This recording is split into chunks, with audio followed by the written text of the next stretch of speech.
Good afternoon, all of you. I think all of you are fine there. Do you remember where we stopped in the previous class? We have to take a new lesson. We have finished the previous lesson. We are entering to a new poem from a railway carriage. Now, we are going for a train journey. Let us get into the train. If you got a window seat, you are lucky. We can see a lot of things through the window, isn't it? Wonderful meadows, rivers, butterflies, etc., etc. Do you like the journey? Do you like to travel in a train? All of us are like to travel in a train. Please look at page 64. Before that, we are going to the poem. Before we go into the poem, let us meet the author. Who is the author? Robert Louis Stevenson. He was a Scottish novelist, poet, essayist, and a travel writer. He is well known for his children classics too. His most famous works are Treasure Island, Kidnapped, and Strange Case of Jekyll and Mr. Hyde. Here, in this poem, the poet provides a beautiful description of the site of train journey. The site that can be seen from a railway carriage. Can you identify the scenes? Yes, bridges, hedges, houses, ditches, etc., etc. Then we have to go through the poem. After that, I will explain. From a railway carriage.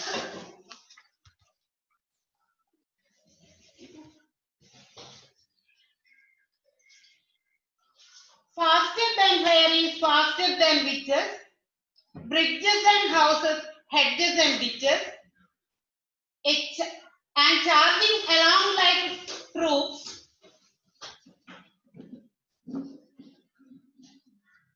in a battle, all through the meadows, the horses and cattle, all of the sides of the hill and the plain, fly as thick as driving rain, and ever again in the wing of an eye, painter stations whistle by.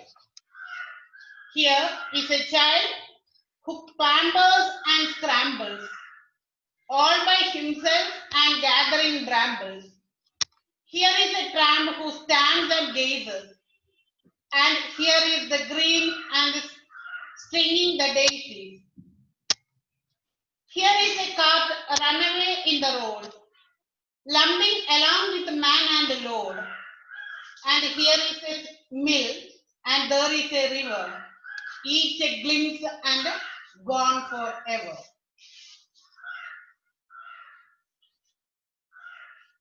Here in this poem, the poet provides the beautiful description of the site of the scenes that we can see in it. We can be seen from a railway carriage. Which are they? Bridges, hedges, houses, ditches. A beautiful treat for your eyes, isn't it? അല്ലെ ട്രെയിനിൽ ഇങ്ങനെ യാത്ര ചെയ്യുമ്പോൾ ജനലിന്റെ പുറത്ത് നോക്കിയാൽ കാണുന്ന കാഴ്ചകൾ നമ്മളുടെ കണ്ണിന് ഒരു വിരുന്ന് തന്നെയാണ്. ഒരു സീനല്ല നമ്മൾ കാണുന്നത്, പല പല സീനറീസ് നമുക്ക് കാണാൻ സാധിക്കും. This is the intention of the poet to entertain us with an exciting description of the train trip. നമ്മളുടെ കണ്ണുകൾക്ക് ആനന്ദം നൽകിക്കൊണ്ട് നമ്മളെ സന്തോഷിപ്പിക്കാൻ വേണ്ടി തന്നെയാണ് ഇവിടെ പോയിട്ട് ഇങ്ങനെയൊരു ഡിസ്ക്രിപ്ഷൻ തരുന്നത്. By the way, where does the train move through? എങ്ങനെയുള്ള സ്ഥലത്തിൽ കൂടെയാണ് ഇപ്പൊ ട്രെയിൻ പോയിക്കൊണ്ടിരിക്കുന്നതെന്ന് നിങ്ങൾക്ക് പറയാൻ പറ്റുമോ? Yes, through a village. How do you know that? Exactly, from the words hedges, meadows, horses, etc. Hedges, meadows, horses, etc. ഒരു town ഏരിയയിലാണെങ്കിൽ നമുക്ക് ഇതൊന്നും കാണാൻ സാധിക്കില്ല. മെഡോസ് കാണാൻ സാധിക്കോ? പുൽത്തകിടി, പുല്ല് വളർന്നു നിൽക്കുന്ന സ്ഥലം ഉണ്ടാവോ ടൗൺ ഏരിയസിൽ? ഇല്ല. അപ്പൊ നമുക്ക് അതൊക്കെ വായിക്കുമ്പോൾ തന്നെ നമുക്ക് മനസ്സിലാവും ഒരു ഗ്രാമപ്രദേശത്തിൽ കൂടെയാണ് ട്രെയിൻ ഓടിക്കൊണ്ടിരിക്കുന്നത്. Hedges, meadows, horses, etc. are part of a village. Do you have any idea about the speed of the train? ഈ ട്രെയിനിന്റെ സ്പീഡിനെ കുറിച്ച് നിങ്ങൾക്ക് എന്തെങ്കിലും ഐഡിയ ഉണ്ടോ? ഈ ശബ്ദത്തിൽ നിന്ന് അല്ലെങ്കിൽ ഈ വായിച്ചതിൽ നിന്ന് നിങ്ങൾക്ക് എന്തെങ്കിലും ട്രെയിനിന്റെ സ്പീഡിനെ കുറിച്ച് മനസ്സിലാക്കാൻ പറ്റുമോ? Is it running fast or slow? എന്താണ്, ട്രെയിൻ ഫാസ്റ്റിലാണോ പോകുന്നത്, സ്ലോ ആയിട്ടാണോ പോകുന്നത്? Of course, it is running very fast. Which expression suggests the amazing speed of the train? ട്രെയിനിന്റെ ആ സ്പീഡിനെ കുറിച്ച് പറയുന്ന വേർഡ്സ് ഏതാണ്? Faster than fairies, faster than witches. Fairies എന്ന് പറഞ്ഞാൽ എന്താ? Fairies and witches. Witches എന്താ? മന്ത്രവാദിനികൾ. നമ്മളുടെ സങ്കല്പ ലോകത്തെ കഥാപാത്രങ്ങളാണ് ഇതെല്ലാം. Faster than fairies. നമ്മൾ വായിക്കുന്ന കഥകളിലെ ഫെയറീസും വിച്ചസും ഒക്കെ എങ്ങനെ യാത്ര ചെയ്യുന്നത്? നിമിഷാർദ്ധം കൊണ്ട് അവർ വിചാരിച്ച സ്ഥലത്തെത്താൻ സാധിക്കും അവർക്കൊക്കെ. അതുപോലെയാണ് ഇവിടെ ട്രെയിനിന്റെ സഞ്ചാരവും. എന്നാൽ ഒരുപാട് സ്പീഡിലാണ് ട്രെയിൻ സഞ്ചരിക്കുന്നത്. Fly as thick as driving rain. ഇനി വേറൊരു ലൈൻ ഉണ്ട്, fly as thick as driving rain. സ്പീഡിൽ വരുന്ന ഒരു മഴമേഘം പോലെ, ഡ്രൈവിംഗ് റെയിൻ. അത്രയും സ്പീഡിലാണ്, മഴ വരുന്ന സ്പീഡിലാണ് ഇവിടെ ട്രെയിൻ പോയിക്കൊണ്ടിരിക്കുന്നത്. ഇനി ഏതാണ് ലൈൻ ഉള്ളത്? Each a glimpse and gone forever. Each a glimpse and gone forever. What is the meaning?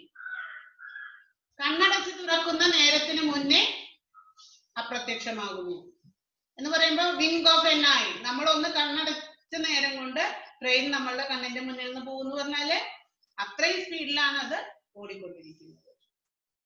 How you identify the locomotive rhythm in the poem? Locomotive rhythm എന്ന് പറഞ്ഞാൽ ഒരു വണ്ടി ഓടിക്കൊണ്ടിരിക്കുന്ന താളം. ട്രെയിനിന് പ്രത്യേക താളം ഉണ്ട് അല്ലെ? ശ്രദ്ധിച്ചിട്ടുണ്ടോ നിങ്ങള്? ആ താളത്തിനനുസരിച്ചാണ് ഇവിടെ പോയമില് റിതം വന്നിരിക്കുന്നത്. ഏത് വേർഡ്സ് ഒക്കെയാണ് അങ്ങനെ ഉപയോഗിച്ചിട്ടുള്ളതെന്നാണ് ചോദ്യം. By using certain words like fairies, witches, ditches, witches, ditches എന്നൊക്കെ പറയുമ്പോൾ കണ്ടില്ലേ ഒരു പ്രത്യേക താളത്തിലല്ലേ? These words create the locomotive rhythm to the poem. It is the rhythm of the train. It is an enchanting journey. ഒരു train യാത്ര എന്ന് പറഞ്ഞാല് വളരെ നമ്മളെ അത്ഭുതപ്പെടുത്തുന്ന അല്ലെങ്കിൽ അതിശയിപ്പിക്കുന്ന പല കാഴ്ചകളും കാണാൻ പറ്റുന്ന ഒരു ജേർണിയാണ് ട്രെയിൻ യാത്ര. What do you think is flying as thick as driving rain? ഇപ്പൊ മുന്നേ പറഞ്ഞു flying as thick as driving rain. ട്രെയിനിന്റെ സ്പീഡ് എന്ന് പറയുന്നത്, ട്രെയിൻ യാത്ര എന്ന് പറയുന്നത് എങ്ങനെയാണ്? Flying as thick as driving rain പോലെയാണ് എന്ന് പറയുന്നുണ്ട്. എന്താ ഇതുകൊണ്ട് അർത്ഥാക്കുന്നത്? The sides are flying very quickly. Where do you see the horses and the cattle? The horses and the cattle are seen on the meadows, പുൽത്തകിടിയിൽ മേഞ്ഞുകൊണ്ടിരിക്കുന്ന ഹോഴ്സസും കാറ്റിൽസും ആണ്. നമുക്ക് എവിടെയാണ് ഇവരെ കാണാൻ പറ്റുക? പുല്ലുള്ള സ്ഥലങ്ങളിലെ മൃഗങ്ങളെ കാണാൻ പറ്റുള്ളൂ അല്ലെ? How does the train moves? ഇനി എങ്ങനെയാണ് ട്രെയിൻ മൂവ് ചെയ്യുന്നത്? It moves faster than fairies and witches. സങ്കല്പ കഥകളിലെ യക്ഷികളെ പോലെ അത്രയും സ്പീഡിലാണ് എന്താണ് ട്രെയിൻ നീങ്ങിക്കൊണ്ടിരിക്കുന്നത്. You have familiar cartoon characters, don't you? Like Mayavi, Kuttusan and Dangini. Don't you read that? They can fly, run, anything they like. അല്ലേ? അവർക്ക് എങ്ങനെ വേണമെങ്കിലും സഞ്ചരിക്കാൻ അറിയാം. ലുട്ടാപ്പിയുടെ കുന്തത്തിന്റെ മുകളിലാണ് എല്ലാവരും യാത്ര അല്ലേ? അപ്പൊ എത്ര സ്പീഡിലാണ് അവര് അന്തരീക്ഷത്തിൽ കൂടെ യാത്ര ചെയ്യുന്നത്? ഇതെല്ലാം ഫെയറി ടെയിൽസ് ആണ്, ശരിക്കുള്ള കഥകളല്ലല്ലോ അത്. They can fly, run, etc., etc. Here, the point is that the train can run faster than the characters, faster than Dangini, Kuttusan, and Lutapi, Mayavi. Here, the train can run faster than these characters. What are various things you see in the second line? Second line. Bridges, houses, hedges and ditches.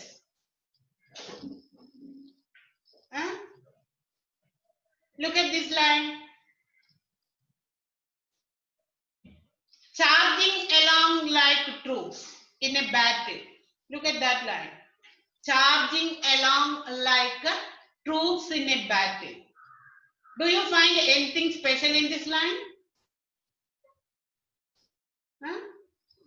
What is compared here? The movement of the train is compared to the soldiers in the battlefield, isn't it? Okay. Movement of the train is compared to the soldiers in the battlefield. യുദ്ധത്തിന് പോകുന്ന പടയാളികളോടാണ് ഇവിടെ compare ചെയ്തിരിക്കുന്നത്. എന്തിനെ? Movement of the ട്രെയിനിനെ.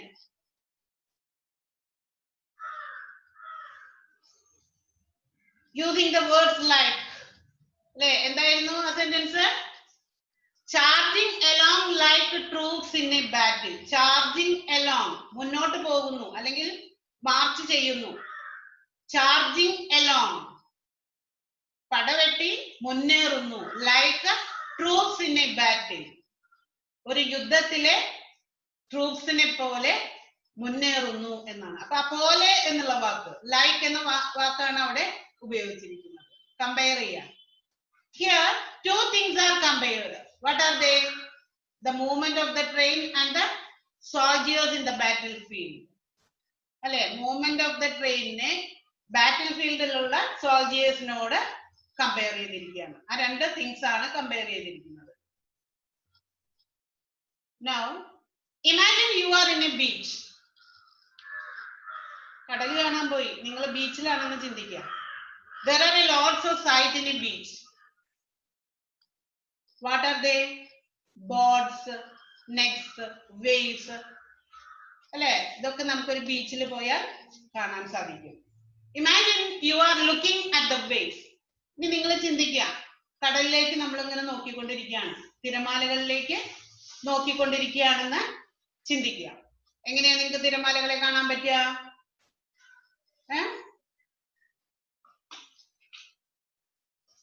You can see huge waves are coming. അല്ലെ? വലിയ വലിയ തിരമാലകൾ ഇങ്ങനെ മുന്നിലേക്ക് വരുന്നത് കാണാൻ സാധിക്കും. The waves are as big as mountains. നമ്മളിങ്ങനെ ചിന്തിക്കുകയാണ് ആ വേവ്സ് കാണുമ്പോൾ, എന്താണ്, പർവ്വതങ്ങൾ പോലെ ഉണ്ടല്ലോ എന്ന്. അത്രയും വലിയ തിരമാലകൾ ഇങ്ങനെ വരികയാണ്. Here also there is a comparison, isn't it? Can you see that? Can you identify that? The waves are as big as mountains. വേവ്സിനെ എന്തിനോടാണ് ഉപമിച്ചിരിക്കുന്നത്? എന്തിനോടാണ് കമ്പയർ ചെയ്തിരിക്കുന്നത്? മൗണ്ടൻസ്. തിരമാലകൾ മൗണ്ടൻസ് പോലെ ഉയർന്ന് പൊങ്ങി വരുന്നു എന്നാണ്. അവിടെ കമ്പയർ ചെയ്യാൻ ഉപയോഗിച്ചിരിക്കുന്നത് എന്താ? ആസ് ബിഗ് ആസ് എന്നുള്ള വാക്കാണ് ഉപയോഗിച്ചിരിക്കുന്നത്. അപ്പൊ ഈ സിമിലി പറയുമ്പോ ഏത് വരിയിലാണ് സിമിലി എന്ന് പറയുമ്പോ ഇതൊക്കെ അറിയണം. ലൈക്ക് എന്നുള്ള വാക്കുണ്ടോ, ആസ് എന്നുള്ള വാക്കുണ്ടോ എന്നൊക്കെ നോക്കിയാലാണ് നമുക്ക് സിമിലി തിരിച്ചറിയാൻ സാധിക്കുന്നത്. The waves are as big as mountains. This is called a simile. മലയാളത്തിൽ എന്താ പറയാ ഇതിന്? പഠിച്ചിട്ടുണ്ടോ നിങ്ങള്? ഉപമ. ഒന്നിനോടൊന്ന് സാദൃശ്യം ചൊന്നാൽ ഉപമയായത്. കേട്ടിട്ടില്ലേ? Simile is an open comparison. Here we compare one thing to another thing of a different kind using like or as. ഒരുപോലെ ഒരേ ഗണത്തിൽപ്പെട്ട വാക്കുകളൊന്നല്ല നമ്മൾ കമ്പയർ ചെയ്ത് പറയുന്നത്. കംപ്ലീറ്റ്ലി ഡിഫറെന്റ് ആയിട്ടുള്ള ഒരു തിങ്, ഒരു സാധനത്തിനെ കംപ്ലീറ്റ് അതിൽ നിന്നും ഡിഫറെന്റ് ആയിട്ടുള്ള വേറൊരു തിങ്ങിനോട് ഉപമിക്കുകയാണ് ഇവിടെ ചെയ്യുന്നത്. ഇതിനെയാണ് നമ്മൾ സിമിലി എന്ന് പറയുന്നത്. There is an expression in the poem driving rain. അല്ലേ? ഡ്രൈവിംഗ് റെയിൻ എന്നുള്ള ഒരു വാക്ക് പോയത്തിൽ കാണാല്ലേ? What does it mean? When it rains heavily, we cannot distinguish one drop of water with another one. Heavy rain ആവുമ്പോ, വളരെ കനത്ത മഴയാവുമ്പോ ഒരു എന്താ പറയാ, മഴ ചാറുകയാണെങ്കിൽ നമുക്ക് പിന്നെയും പറയാൻ പറ്റും, ഒരു ഡ്രോപ്പ് കഴിഞ്ഞ് കുറച്ച് കഴിഞ്ഞിട്ട് അടുത്ത ഡ്രോപ്പ് വരുന്നോ. ഹെവി റെയിൻ ആവുമ്പോ നമുക്ക് വാട്ടർ ഡ്രോപ്സ് തിരിച്ചറിയാൻ സാധിക്കില്ല. നമ്മൾ പറയും തുള്ളിക്ക് ഒരു കൂടായിട്ടാണ് പെയ്യണമെന്ന് പറയും, അല്ലെങ്കിൽ കോരിച്ചൊരിയണ മഴയാന്ന് പറയും, അല്ലെ? തുള്ളി തുള്ളിയായിട്ടല്ല, അത്രയ്ക്കും ശക്തിയിൽ വരുന്ന മഴ.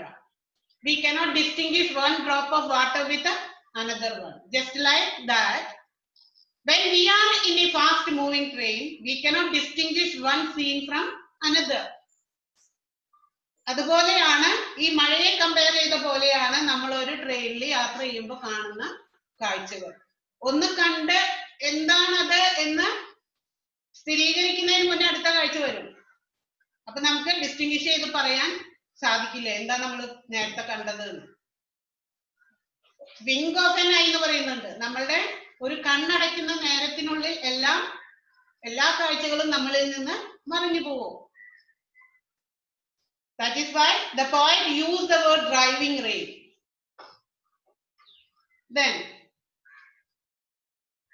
witches, ditches, battle, cattle. Did you see that words, last words of the first stanza? Which are they? Witches, ditches, battle, cattle. Don't you see in your textbook? What do you call such words? ഇത്തരം വേർഡ്സിനെ നമ്മൾ എന്താ വിളിക്കാറ്? Two or more words that have the same ending. ഒരു പോയത്തിന്റെ line, ഓരോ ലൈനിന്റെയും അവസാനം വരുന്ന വേർഡ്സിനെ നമ്മൾ എന്താ പറയാ? റൈമിംഗ് വേർഡ്സ്, അല്ലേ? അത് റൈമിംഗ് വേർഡ്സ് ആണോ എന്നെങ്ങനെ നോക്കും എന്നുള്ളതാണ്. That have the same ending sound are called rhyming words. Usually the ending words are taken as rhyming words. Rhyming words ആണ് എന്നാണ് സാധാരണ ഒരു പോയം എൻഡ് ചെയ്യുന്ന വേർഡ്സിനെ നമ്മൾ പറയാം. ഇതെങ്ങനെയാണ് നമ്മൾ റൈമിംഗ് വേർഡ്സ് എഴുതാൻ പറയുമ്പോൾ എങ്ങനെ എഴുതും? രണ്ട് വേർഡ്സ് ഒന്നിച്ചെഴുതണം, കോമ ഇട്ട് ഒന്നിച്ചെഴുതാം. 4 വരി തന്നിട്ട് ഇതിലെ റൈമിംഗ് വേർഡ്സ് എടുത്ത് എഴുതാൻ പറയുമ്പോ ഇപ്പൊ നമ്മൾ പറഞ്ഞ വേർഡ്സ് ഏതൊക്കെയാണ് ഇവിടെ? വിച്ചസ്, ഡിച്ചസ്, ബാറ്റിൽ, കാറ്റിൽ. ഈ 4 വേർഡ്സ് ആണ് ഇവിടെ റൈമിംഗ് വേർഡ്സ് ആയി വന്നിട്ടുള്ളത്. അപ്പൊ എക്സാമിന് റൈമിംഗ് വേർഡ്സ് എടുത്ത് എഴുതാൻ പറയുമ്പോ എന്ത് ചെയ്യണം? വിച്ചസ് കോമ ഇട്ട് ഡിച്ചസ് എഴുതാം.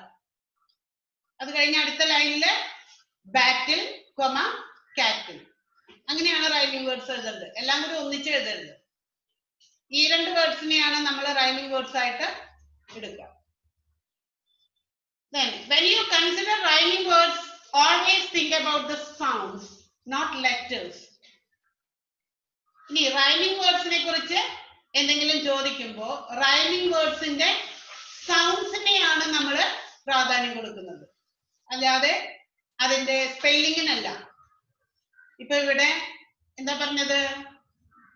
Witches, ditches, WITCHES, witches, DITCHES, ditches. അപ്പൊ എന്താ നമ്മള് റൈമിംഗ് വേർഡ്സ് ആയിട്ട് കാണുന്നത് എങ്ങനെയാണ്? Always think about the sounds. വിച്ചും ഡിച്ചും തമ്മിൽ വ്യത്യാസമില്ലേ? WIT, മറ്റേത് DIT അല്ലേ? അപ്പൊ നമ്മള് സൗണ്ട് ആണ് നോക്കുന്നത്, ലെറ്റർ അല്ല. What is the first line of the poem? Faster than fairies, faster than witches. Isn't it? Here is the repetition sound. Consonant sound F in the word faster and fairies. This is an example of alliteration. Alliteration എന്താ? അടുത്തടുത്ത് വരുന്ന വേർഡ്സില് consonant sounds ആവർത്തിച്ചു വരിക. Fairies, then faster, രണ്ടിലും FA എന്നീ രണ്ട് words ആവർത്തിച്ചു വന്നിട്ടുണ്ട്, അടുത്തടുത്താണ് വന്നിട്ടുണ്ട്. Faster than fairies, faster than witches. Faster than fairies എന്നുള്ളതാണ് ആദ്യത്തെ ലൈൻ, അതില് F എന്നുള്ള വേർഡ് ആവർത്തിച്ചു വന്നിരിക്കുന്നു. This is an example of alliteration. ഈ ഫിഗർ ഓഫ് സ്പീച്ചിന് പറയുന്ന പേരാണ് അലിറ്ററേഷൻ.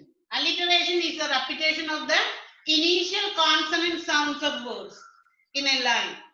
ഒരു ലൈനിൽ വരുന്ന കോൺസണന്റ് സൗണ്ട്സിന്റെ ആവർത്തനത്തിനാണ് alliteration എന്ന് പറയുന്നത്. Alliteration doesn't always have to start with the same letter. It just has to start with the same sound. ഒരു പക്ഷേ സൗണ്ട് കൊണ്ടായിരിക്കാം ഒരുപോലെ ആവുന്നത്. ഞാനൊരു സെന്റൻസ് പറയാം. I can kick a ball. Kick. K is repeated in the words. Can kick. ഇതിലെ can എന്നുള്ളതിന് pronunciation വരുന്നത് ക എന്നാണ്. കിക്കിനും കായാണ്. പക്ഷെ നമ്മൾ എഴുതുമ്പോൾ വ്യത്യാസമുണ്ട് അല്ലേ? CAN എന്നാണ് നമ്മൾ എഴുതുക. പക്ഷെ നമ്മൾ ലെറ്ററിനല്ല പ്രാധാന്യം കൊടുക്കുന്നത്, എന്തിനാണ്? സൗണ്ടിനാണ്. അതുകൊണ്ടാണ് അത് അലിറ്ററേഷൻ ആണെന്ന് പറയുന്നത്. തെറ്റിച്ചിട്ട് സ്പെല്ലിംഗ് നോക്കിയിട്ട് അലിറ്ററേഷൻ നോക്കരുത് കേട്ടോ. സൗണ്ട് നോക്കുക, പറയുമ്പോ എന്താണ് വരുന്നത് അത് ഒരേപോലെയാണോ എന്ന് നോക്കിയാൽ മതി.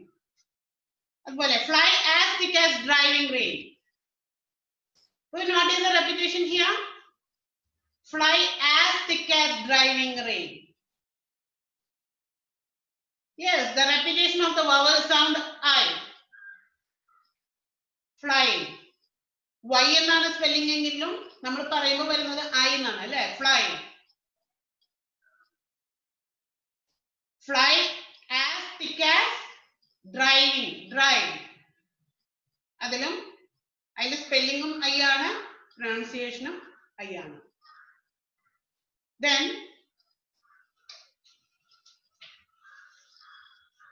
do you notice the repetition here? The repetition of the vowel sound I is there. Now listen this line. Clap your hands and stamp your feet. Clap your hands and stamp your feet. We call this repetition as assonance. എന്താണ് assonance എന്ന് പറഞ്ഞാൽ? പലതരം repetition ഉണ്ട്. ഇപ്പൊ ഒന്ന് നമ്മൾ പറഞ്ഞത് alliteration ആണ്. ഇനി അടുത്തത് assonance. Assonance എന്ന് പറഞ്ഞാൽ എന്താണ്?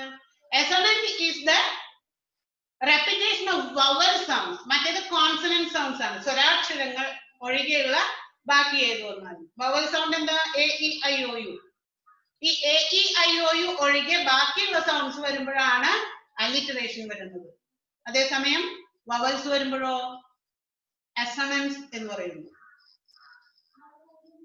vowel sound അടുത്തടുത്ത വേർഡ്സിൽ വരുമ്പോഴാണ് നമ്മൾ ഒരേ ലൈനിൽ അടുത്തടുത്ത വേർഡ്സിൽ vowel sound ആവർത്തിച്ചു വരുമ്പോൾ അതിനെ assonance എന്ന് പറയുന്നു.